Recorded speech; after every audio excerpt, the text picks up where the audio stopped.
오늘은 값없이 드리지 아니하리라 이런 제목의 말씀을 통해서 은혜를 나누고자 합니다. 한번 따라하겠습니다. 값없이 드리지 아니하리라. 값없이 드리지 아니하리라.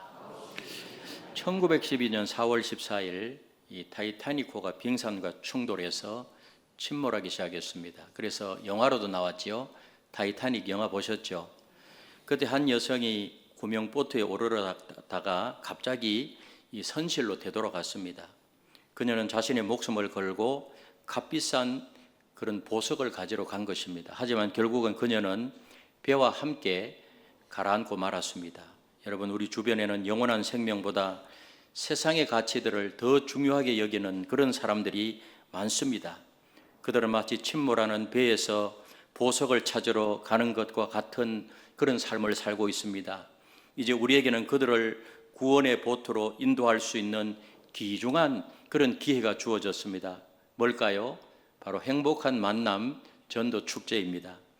우리 오늘 읽은 본문에서 이 다윗 왕의 이야기를 통해서 중요한 그런 교훈을 받을 수 있습니다. 다윗은 교만한 마음으로 인구조사를 실시했습니다. 그 결과 하나님의 진노가 임했어요. 인구조사하여서 백성들을 계수하는 그 자체가 잘못이라고 할 수가 없습니다. 성경에도 보면은 인구조사한 이야기들이 나와요. 특별히 모세 같은 경우에는 하나님께서 인구조사하라, 그 하나님의 명령을 받들어서 인구조사했어요. 그런 것은 전혀 문제가 되지 않습니다. 하지만 다윗의 경우에는 자신의 능력을 과시하려는 그런 교만에서 비롯된 것입니다. 그러므로 그는 인구조사함으로 자기가 다스리는 국가의 권력을 파악하여서 내가 얼마나 강한 나라의 왕인가 하는 것을 은근히 자랑하려고 했습니다. 다윗이 참 하나님을 잘 섬겼지만은 또 인간인지라 그런 마음이 들었어요. 물론 그동안 다윗은 수고 많았습니다. 수많은 전쟁을 치루어서 승리했고요. 백성들을 평안하게 하기 위하여서 온갖 노력을 기울였습니다. 그러나 전쟁에서 승리하게 된 것도 하나님이 함께 하셨기 때문이고 나라가 부강한 것도 하나님의 은혜로 된 것이고 그러므로 자랑할 것이 있다면 하나님께서 하신 일을 자랑해야 될 줄로 믿습니다. 다윗이 이 부분에 실패한 거예요. 그런데 다윗은 교만해져서 자신의 힘을 나타내려고 하였습니다. 하나님보다 자신의 힘과 능력을 나타내려고 하는 자세, 이것이 바로 교만이라는 거예요. 교만. 그러므로 우리는 겸손히 하나님만 자랑하는 그런 믿음이 되어야 됩니다.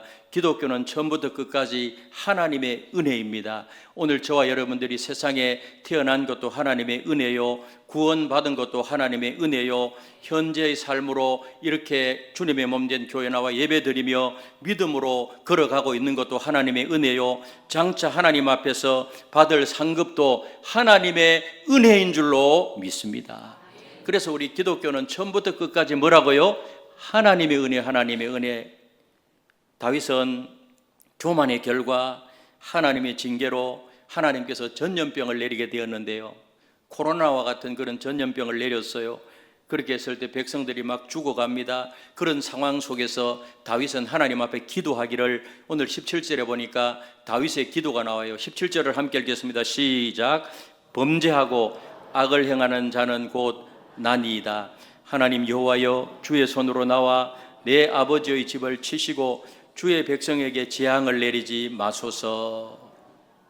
쉽게 말하면 하나님, 죽어야 할 놈은 바로 나입니다. 백성을 살리시고 저를 죽여주십시오. 다윗은 자신이 행한 일에 대해서 철저히 책임을 지는 사람이었어요. 또 이런 부분이 또 다윗의 위대성이고 정말 리더십이에요. 여러분, 우리도 그러해야 됩니다. 참된 리더는 책임지는 사람입니다. 여러분, 특별히 재직들은요, 교회에 어려움이 있을 때 누구보다도 먼저 책임감을 느끼고 자신에게 주어진 일을 다하는 사람이 되어야 됩니다. 자신이 행한 일에 대하여 책임을 져야 하는데 그렇지 않고 책임을 전가하는 것은 일꾼으로서 전혀 자격이 없다는 거예요. 우리 아담도요, 선악과를 따먹고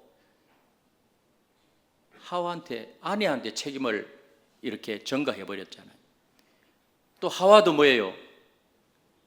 사탄이 나를 꼬셔가지고 내가 따먹었다고 책임 전가하는 거, 이건 자격이 없는 것입니다. 그런데 오늘 다윗은 실수했지만은 하나님, 제가 잘못해서 그렇습니다. 제 책임입니다. 제가 책임을 지겠습니다. 근데 오늘 많은 사람들이요, 책임을 다 회피가 하려고 해요. 다른 사람에게 책임을 전가하려고 해요. 이것은 바람직한 자세가 아니라는 거예요. 이렇게 통회하며 자신이 책임을 지겠다고 기도하는 다윗에게 하나님은 말씀하세요. 오늘 18절에 보니 이렇게 말씀합니다. 우리 18절을 다 같이 읽겠습니다. 시작. 올라가서 여부수 사람 오르난의 타작마당에서 여호와를 위하여 제단을 쌓아라. 그 기도를 두고 책임지는 그런 자세를 보고 다윗이 이제 하나님께서 말씀해요. 오르난의 타작마당에 가서 나에게, 오늘날로 말하면 뭐하라? 예배를 드려라. 예배를. 그래서 다윗이 오르난의 타작마당에서 번제를 드리기 위해서 올라갑니다. 번제는 뭐예요? 완전히 다 태워서 하나님 앞에 드리는 헌신의 예배예요. 그래서 그런 상황 오르난에게 설명했겠죠. 이런 설명을 들은 오르난은 다윗에게 이렇게 말해요. 오늘 23절에 보니까 이 오르난의 이야기를 한번 보겠습니다. 같이 읽겠습니다. 시작. 왕이시여, 왕께서 번제를 드리신다면 내가 번제물을 드리는 데 필요한 모든 것을 다 드리겠나이다. 나의 소들은 번제물로, 나의 곡식을 떠는 기계는 화목으로, 밀은 소제물로 드리겠습니다. 오르난이 다윗 왕의 이야기를 듣고 예배 드리는 데 필요한 모든 것을 제가 다 드리겠습니다.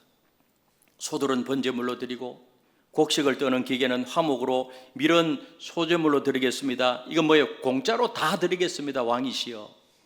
그래서 이 마당에서 제가 공짜로 다 드릴 테니까 그것으로 하나님 앞에 예배를 드리고 그것으로 번제를 드리십시오. 이때 다윗은요, 굉장히 중요한 대답을 해요. 어떤 대답을 할까요? 오늘 중요한 핵심 구절입니다. 24절입니다. 우리 24절을 같이 읽겠습니다. 시작. 다윗 왕이 오르난에게 이르되 그렇지 아니하다. 내가 반드시 상당한 값으로 사리라. 내가 여호와께 드리려고 내 물건을 빼앗지 아니하겠고 값 없이는 번제를 드리지도 아니하리라 하니라. 오르난에게 다윗이 뭐라 그러죠? 내 물건을 내가 빼앗지 않겠다. 값 없이는 번제를 드리지 않겠다. 그래서 오늘 값 없이 드리지 아니하리라. 오늘 제목이에요. 오늘 이 말씀을 통해서 우리는 굉장히 중요한 교훈을 얻을 수가 있습니다. 첫 번째로는 우리는 값 없이 드리지 말아야 돼. 값 없이. 내가 반드시 상당한 값으로 사리라. 값 없이는 드리지 아니하리라. 오늘 이것은 다윗의 믿음을 보여주는 고백이에요. 다윗의 신앙의 고백, 다윗의 믿음 고백, 값 없이, 대가를 지불함 없이, 아무런 정성과 희생이 없이는 하나님께 드리지 않겠습니다. 이것이 뭐예요? 다윗의 믿음이었어요. 하나님께서는 값 있는 것을 받으실 자격이 있기 때문에 하나님께 합당한 제물을 드리겠다는 것입니다. 이는 단순히 물질적인 것만 의미하지 않아요. 나의 시간과 열정과 재능과 그리고 전심을 다해 하나님 앞에 드리는 것을 말합니다. 여러분, 이와는 반대로 말라기 시대에 이스라엘 백성들은 하나님께서 받으시기에 합당한 제물을 드리지 않았습니다. 그들은 예배할 때 어떤 것을 드렸죠? 눈먼 것, 저는 것, 병든 것을 제물로 삼아서 하나님 앞에 드렸어요. 그래서 그 당시에 말라기 시대의 성도들은요, 벌써 그 신앙이 세속화되었고 영적으로 굉장히 희미해져 버렸어요. 영적 야성이 전혀 없어요. 그래서 예배를 드리는데 굉장히 형식적으로 돼요. 언제? 말라기 시대 때. 그때 눈먼 것, 저는 것, 병든 것으로 하나님 앞에 드리니까요, 하나님이 이렇게 말씀하십니다. 말라기 1장 8절 하반절에 보니까 이렇게 말씀해요. 같이 한번 읽어보겠습니다. 시작. 그것을 너희 총독에게 드려보라. 그가 너를 기뻐하겠으며 너를 받아주겠느냐? 세상에 총독도 그런 것 드리면 총독이 그거 받겠느냐? 저는 것, 병든 것, 형편없는 것, 세상의 총독에게도 그런 것 한번 드려보라. 총독이 기쁘게 받겠느냐? 세상의 총독에게도 그렇게 하지 않으면서 만왕의 왕이신 하나님께 어떻게 그럴 수 있느냐? 하나님이 지금 그렇게 말씀하는 것입니다. 그래서 그들의 행위가 너무나도 괘씸해서 말라기 1장 10절에 다음과 같이 말씀해요. 우리 같이 한번 읽어보겠습니다. 말라기 1장 10절 시작. 만군의 여호와가 이르노라. 너희가 내 제단 위에 헛되이 불사르지 못하게 하기 위하여 너희 중에 성문을 닫을 자가 있었으면 좋겠도다. 내가 너희를 기뻐하지 아니하며 너희가 손으로 드리는 것을 받지도 아니하리라. 우리 하나님 뭐라 그래요? 내가 너희를 기뻐하지 아니하고 너희가 손으로 드리는 것을 내가 받지 않겠다.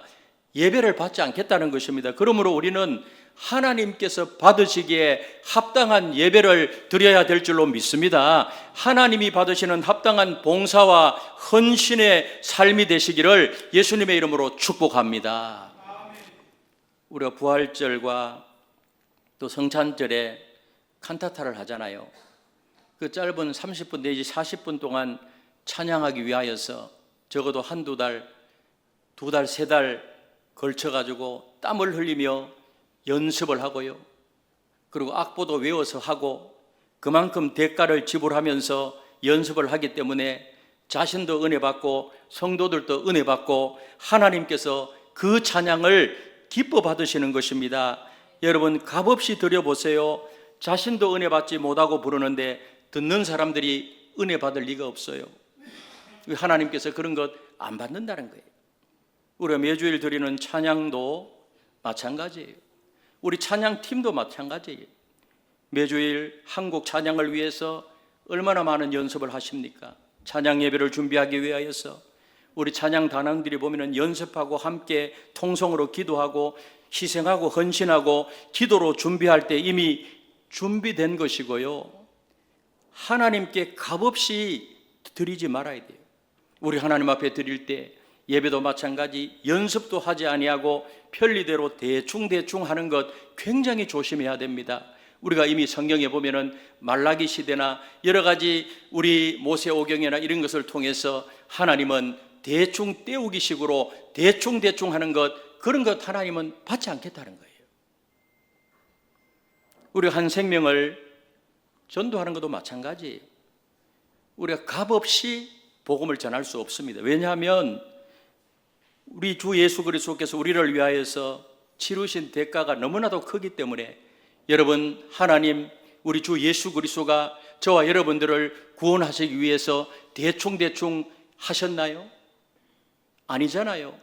인카네이션 인간의 몸을 입으시고 이 땅에 오셔서 독생자 예수 그리스도께서 그 모진 고난의 길을 걸어가시고 오늘 저와 여러분들을 구원하시기 위하여서 십자가에 달려서 물과표를 다 쏟아주시고 이 머리에 가시 면류관을 쓰시고 그래서 거기서 죽으셨잖아요. 대가지불, 한 영혼을 위한 대가지불. 여러분 하나님께서 우리에게 그렇게 했다면 우리가 한 영혼을 흑암의 권세 속에 있는 영혼을 사랑의 하나님 나라로 끄집어내는 그것이 쉽겠습니까? 108번의 편지라는 이야기가 있어요. 어떤 교회의 한 집사님의 이야기입니다.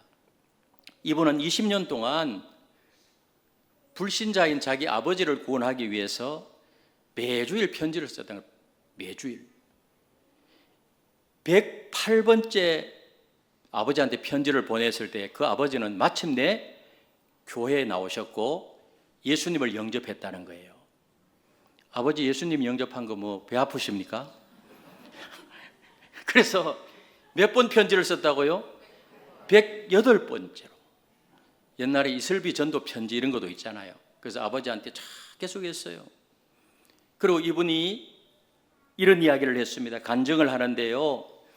아버지의 구원을 위해서 108번의 편지를 쓴 것이 결코 많다고 생각하지 않습니다. 오히려 더 일찍 시작하지 않은 것을 후회합니다. 그만큼 대가 지불이에요. 여러분 세상에 쉽게 되는 것은 하나도 없어요. 우리가 작정한 3명의 영혼을 위해서 우리는 무엇을 드릴 수 있을까요? 단순히 초청장을 건네는 것으로 충분할까요? 아니에요. 그들을 위하여서 눈물로 기도하고 그 영혼을 가슴에 품고 때로는 금식하며 기도하고 그들의 필요를 채우고 예수 그리스도의 사랑을 실천적으로 보여줘야 할 줄로 믿습니다. 대가 지불이에요. 여러분, 값싼 것으로 하나님께 드려서는 안 됩니다. 희생도 없이 헌신도 없이 되는 대로 해서는 안 된다는 거예요. 우리가 교회 안에서 가장 주의할 것 중에 하나가 뭔가 하면 행사를 해치우는 거예요. 해치우면 얼마나 안타까워요. 우리 아이들 결혼할 때도 결혼식을 해치우면 돼요, 안 돼요? 예? 안 되잖아요. 우리가 하나님 앞에서 어떤 일을 할 때 해치우는 거, 시간 때우는 거 굉장히 조심해야 돼요. 그래서 사전에 철저한 준비도 없이 눈가림식으로 띄우는 것, 여러분 앞에 분명히 말씀드리거니와 그렇게 하는 것은 하나님을 만홀히 여기는 것이고 하나님을 모욕하는 것입니다. 우리 값 있는 것을 드리는 그런 믿음의 삶이 되시기를 예수님의 이름으로 축복합니다. 두 번째로는요, 영혼 구원에 대한 책임을 져야 돼요. 영혼 구원에 대한 책임.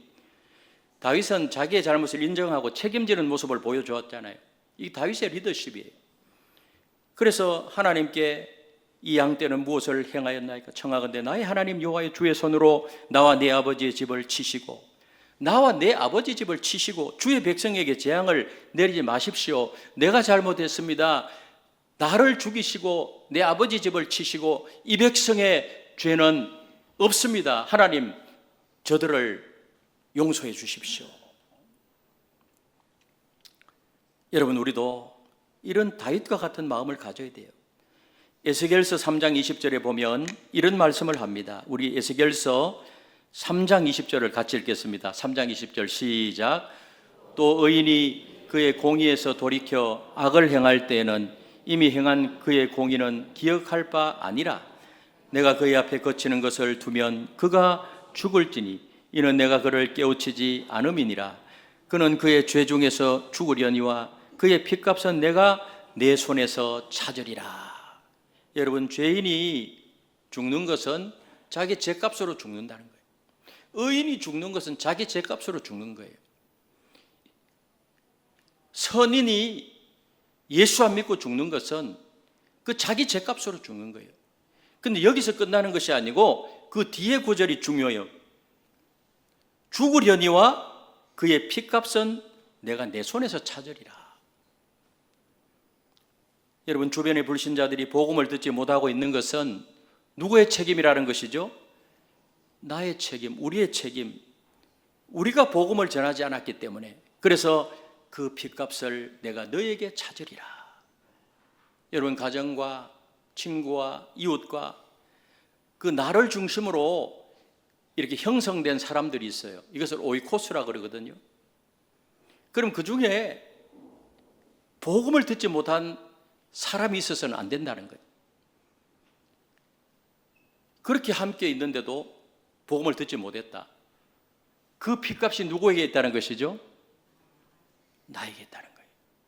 그래서 때를 얻든지 못 얻든지 나를 중심으로 관계된 그 상황에 누군가가 있다고 하면 우리가 복음을 전해야 돼, 복음을.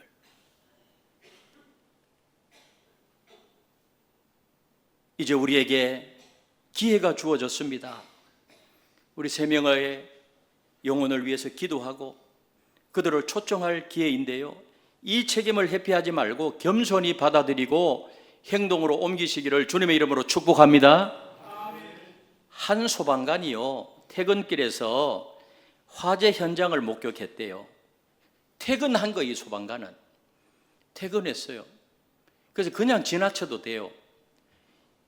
이미 퇴근한 상태였지만은 이분은 주저없이 불타는 건물로 뛰어들어가서 한 아이를 구출했대요. 그래서 인터뷰하는데 이 소방관이 이런 말을 했대요. 그곳에 있었던 제가 행동하지 않았다면 그 아이의 생명은 제 양심에 평생 남았을 것입니다. 제가 만약에 지나쳐서 그 아이를 구하지 않았다면 제 양심에 평생 남아 있었을 것입니다. 마찬가지로 우리 주변에는 영적으로 위험에 처한 영혼들이 많아요. 우리가 복음을 전하지 않는다면 그들의 영적 생명에 대한 책임이 나에게 있고 우리에게 있고, 우리는 하나님께서 그들의 삶에 보내신 영적인 소방관임을 기억해야 됩니다. 그 영혼이 지옥으로 가는데 우리가 가만히 있다고 하면 여러분 어떻게 되겠어요? 그 핏값을 너에게 찾으리라. 우리 옆에 있는 분들하고 한번 인사합시다. 당신은 영적 소방관입니다. 이렇게 한번 인사합시다. 아멘. 그리고 세 번째로는 최고의 것을 드려야 돼요. 최고의 것을. 뭐를 드려야 된다고요? 최고의 것을.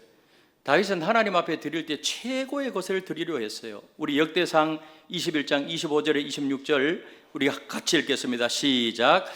그리하여 다윗은 그 터 값으로 금 600세겔을 달아 오르난에게 주고, 다윗이 거기서 여호와를 위하여 제단을 쌓고 번제와 화목제를 드려 여호와께 아뢰었더니 여호와께서 하늘에서부터 번제단 위에 불을 내려 응답하시고, 그래서 이 오르난의 타작마당에서 최고의 것으로 하나님 앞에 드렸을 때 하늘에서 불이 내려온 거예요. 그리고 제단을 완전히 불살랐어요. 그 번제물을 하나님이 다 태웠습니다. 이것은 무엇을 의미하죠? 하나님이 기쁘시게 받으시고 그 다윗에게 응답하셨다는 거예요. 여러분, 그는 값싼 것으로 하나님께 드리기를 거부했습니다. 그렇게 할 때 하나님은 응답하셨다는 거예요.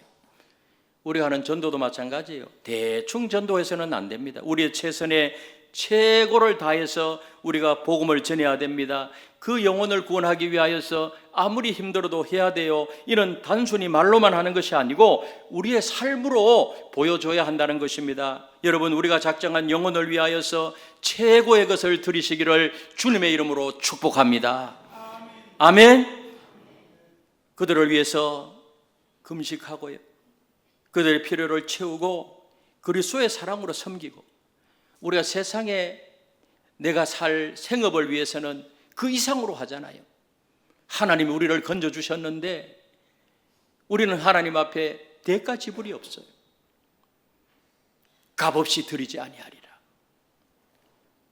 한 권사님의 이야기인데요, 이웃집을 전도하기 위해서 열심히 그 전도 대상자를 섬겼대요. 6개월 동안 사랑을 실천하는데 선물도 주고 과일이나 음식도 나누고 식사 대접도 하고 계속 그렇게 했다는 거예요. 부추전, 김치전 이렇게 하면은요, 하나는 또 그분한테 갖다 주고 또 식사 대접도 하고 계속 그렇게 했다는 거예요. 몇 개월 동안? 6개월 동안 그렇게 계속 하니까요, 결국에는 교회 나오게 되었고 예수님을 영접했대요. 진실한 사랑을 베풀고 열정적으로 끈기 있게 섬김으로 감동을 주었습니다. 그래서 후에 이분이 어떤 고백을 하는가 하면 이런 고백을 했어요. 그분의 관심과 사랑이 결국 저를 예수님께로 이끌었습니다. 저를 한번 따라, 그분의 관심과 사랑이 결국은 저를 예수님께로 이끌었습니다. 사랑과 관심으로 인해서 마음의 문이 열리더라는 거예요. 예수님께로 가게 되었습니다. 우리가 그렇게 지금도 그렇게 하잖아요. 우리 어느 식당을 정해놓고 별로 맛이 없어도 그 집에 가서 식사하잖아요. 왜? 무엇하기 위해서 식사하죠? 무엇하기 위해서? 전도하기 위하여서. 또 뭐 스포츠 이런 모임이 있으면 오늘 밥은 제가 살게요. 뭐 하기 위하여서? 전도하기 위해서. 그렇게 실천하고 있잖아요. 슈퍼에 가서 물건 사는데 또 전도 대상자 봤어요. 그럼 호박 하나 더 사가지고 그분 주잖아요. 뭐 하기 위하여서? 전도하기 위하여서. 그래서 계속해서 뭐를 하죠? 관계 형성을 해요. 관계 형성. 그래서 21세기의 전도는요, 관계 전도의 시대라. 관계 전도의 시대. 사람들이 교회 나오는 동기를 찰스 안 박사라는 분이요, 설문조사를 했어요. 교회 나오는 사람 5만 명을 분류해서 목록을 만들어서 설문조사를 했는데 그 결과 교회에 나오게 된 동기가 뭐냐 이렇게 질문을 하고 이 설문을 했는데요.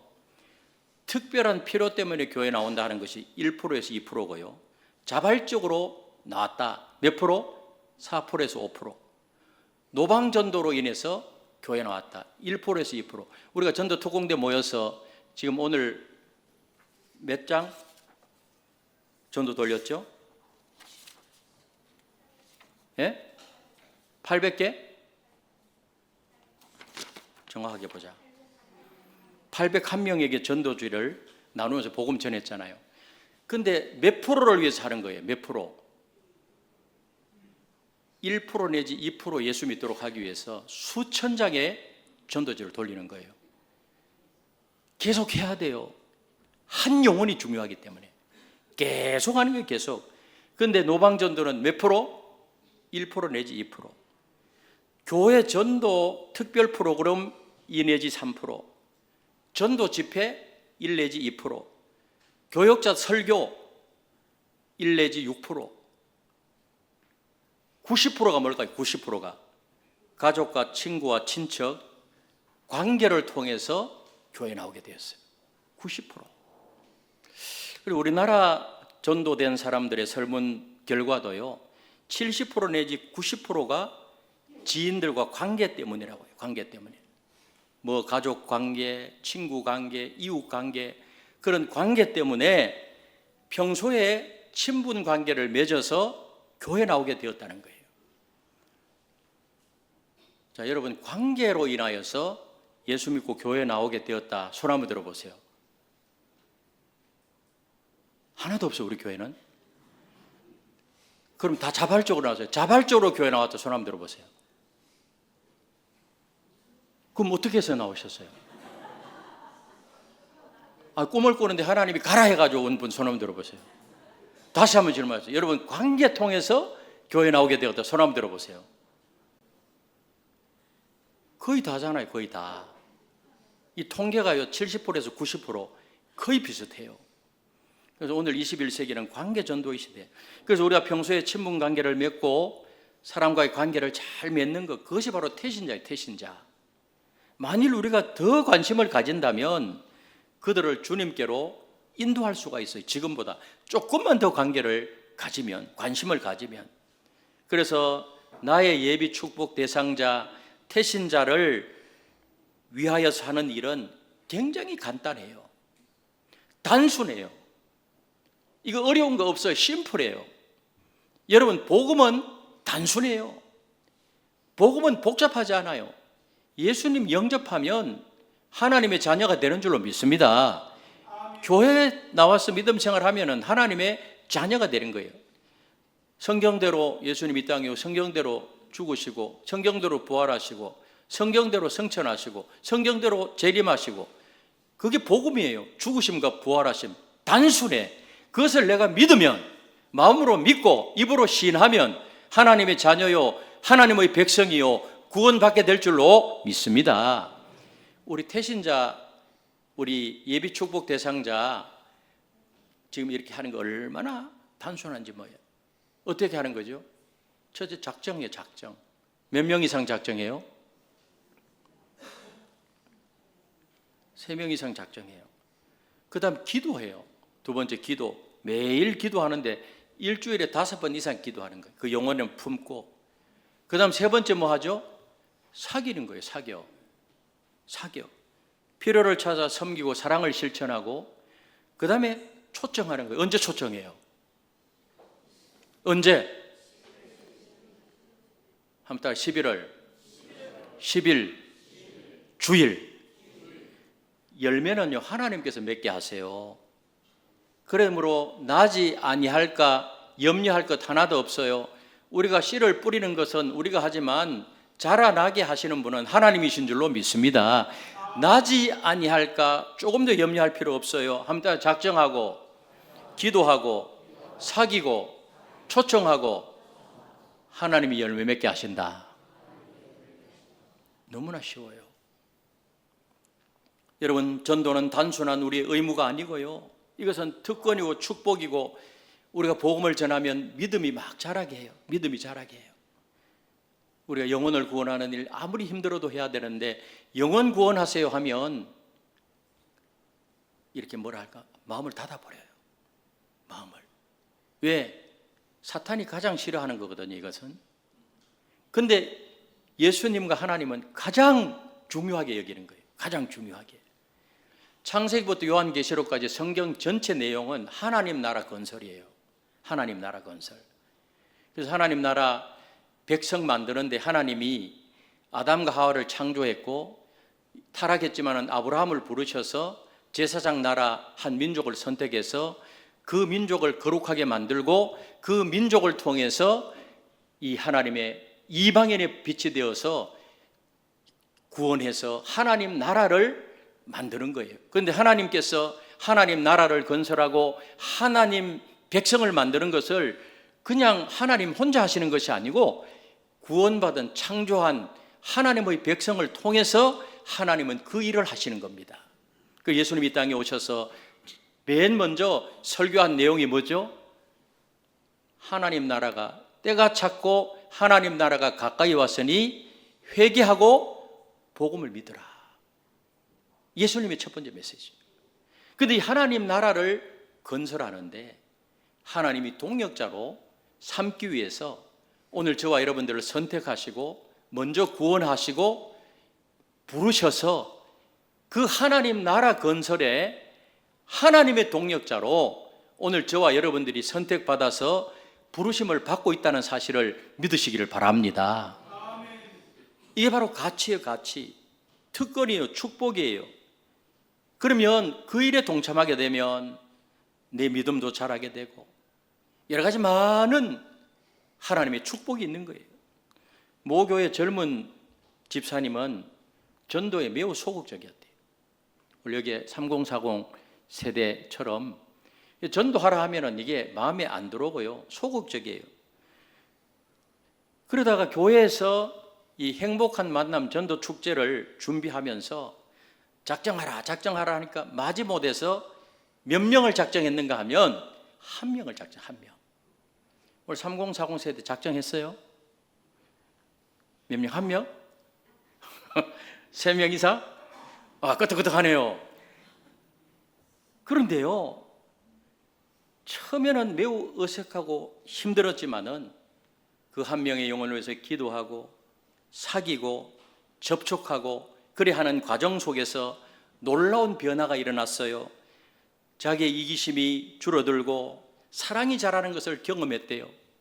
여러분, 한 영혼을 주님 앞으로 인도하려고 하면 그 영혼 우리가 져줘야 되고요, 섬겨야 되고 내 자아 이기심을 내려놓아야 되고, 그런데 자기가 그렇게 하는 거예요. 그리고 막 사랑이 자라는 거예요. 결국 그 친구는요, 예수님을 영접하게 되었고 젊은 집사는 이 과정을 통해서 자기 자신이 더 큰 축복을 받았다고 간증을 한 거예요. 그의 믿음은 더욱 견고해졌고 삶의 기쁨과 의미가 넘치게 되었다는 것입니다.